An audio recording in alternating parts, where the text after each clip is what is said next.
Studio. Let me give you my thoughts on this. Let me tell you what I think, how it actually incorporates with the workflow. But first of all, let me tell you what it is. So this is a controller for the software. Put it in the same category as the MPC Studio, the first one. So it's kind of like that.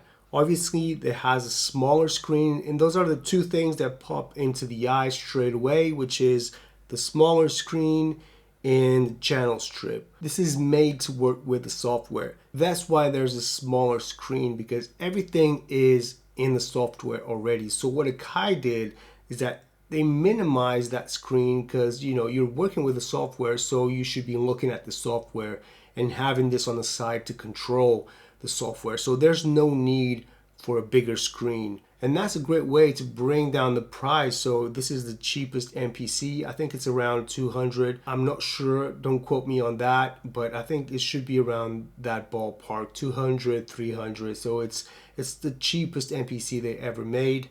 And I'm saying MPC because it is that. It has all those controls. It has the 16 levels. It has the note repeat. It has all the functionality at a fingertip that you would expect from an MPC.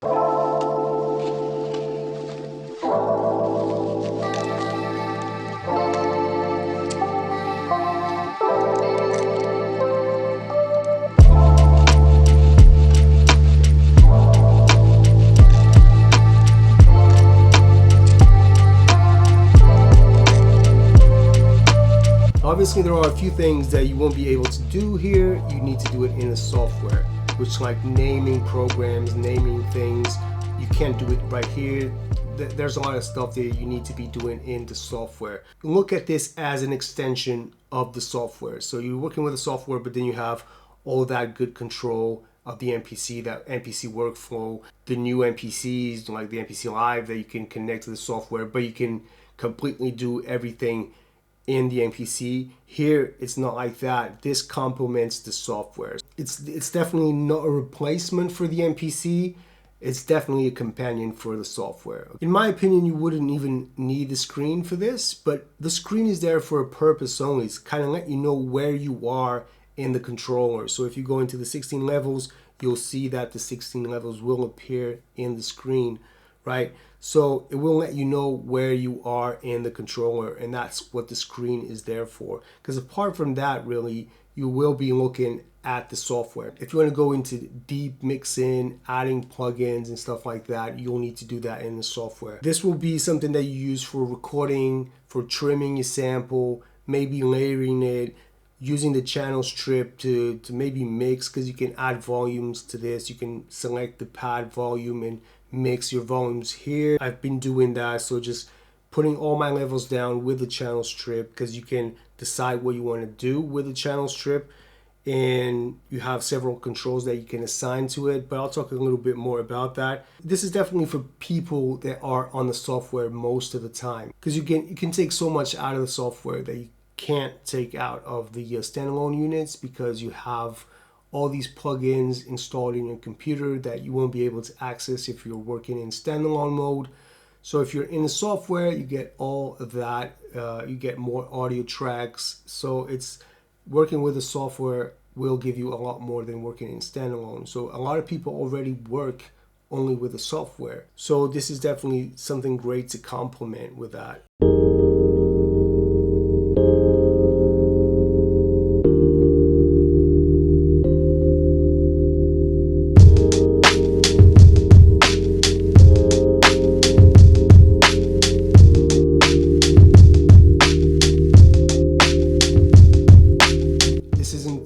Replacement of your MPC, but it could be an entry level for someone that's been working with the software and really wants that feel of the MPC, wants those pads, wants those buttons, wants the 16 levels, wants the no repeat, wants the tuning, all of that, swing, quantization, everything's at a fingertip right here. You can bang on the pads. It will give you that MPC workflow, right? So yeah, the layout of the Studio is very classic. You have the 16 levels, you have the erase button, you have the no repeats, you have your pad bangs, full levels, everything that you're used to. So it's a very classic layout, but you have some extra buttons that you don't see on the other MPCs, like the tune. Like that's my favorite button, because If I'm working with my MPC Live, I need to go into the program edit to tune my samples.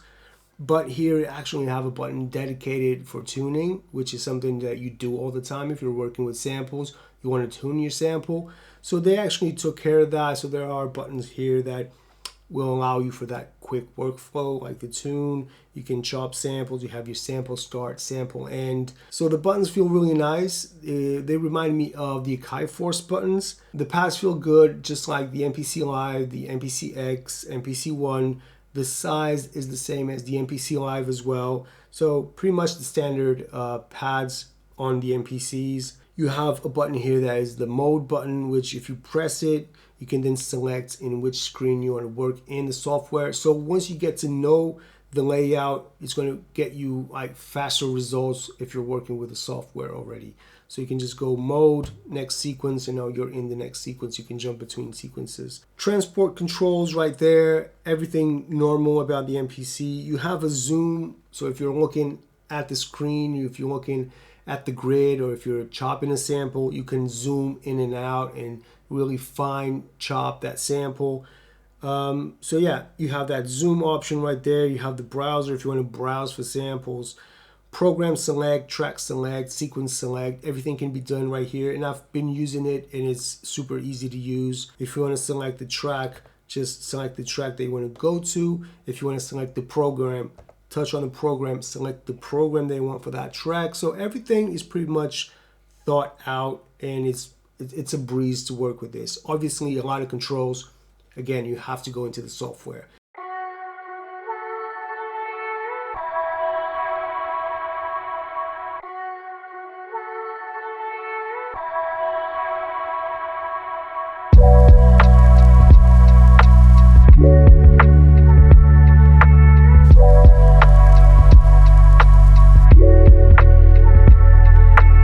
Touch strip, so that's actually a new plugin. I think this will be, I'm not 100% sure about this, but it will be available as an update for all the MPCs. You'll have a plugin that is the touch strip, kind of like the XY effects, where you can just, trigger like a low pass filter, a beat repeat, wherever it is. You can tap it right here on a touch strip. And you can assign different parameters to it. I like having the touch strip with the pad level, so that way when I'm making the beat, I'm already adjusting the levels of the sample. So it's very handy, and you can assign whatever you want to the touch strip. So almost everything inside the program can be assigned to the touch strip. All the beats that you're hearing in the video as well are coming from the packs that are included when you buy this machine.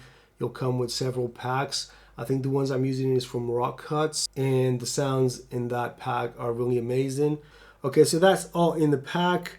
You can easily take it with you. So yeah, this is a 13-inch, and you can fit these two in the bag, take it with you. I see a lot of people that when they're working with the software and the MPC Live at the same time, they're actually more in the software. They're always working on the software, and now and again they go into the MPC and just bang on the pad so they can record.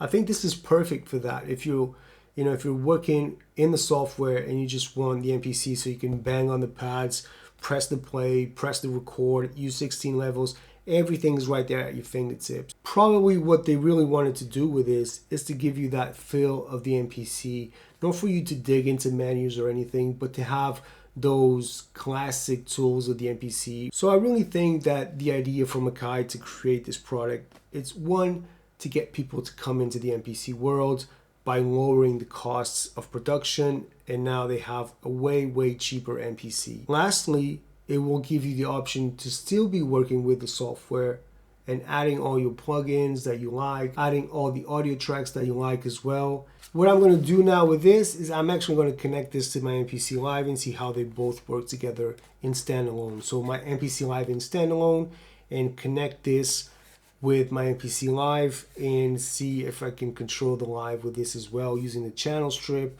just to see how they work, how they react together. And that's about it. So that's the new MPC Studio from Akai. So it is an entry-level MPC, and if you're starting and want to know how the MPC works, want to feel it and not spend that much money, that's what this is for. I'll get more in depth about this in the next videos, But for now, I just wanted to show you the new MPC. Hope you guys enjoyed the video. I'll see you on the next one. Peace.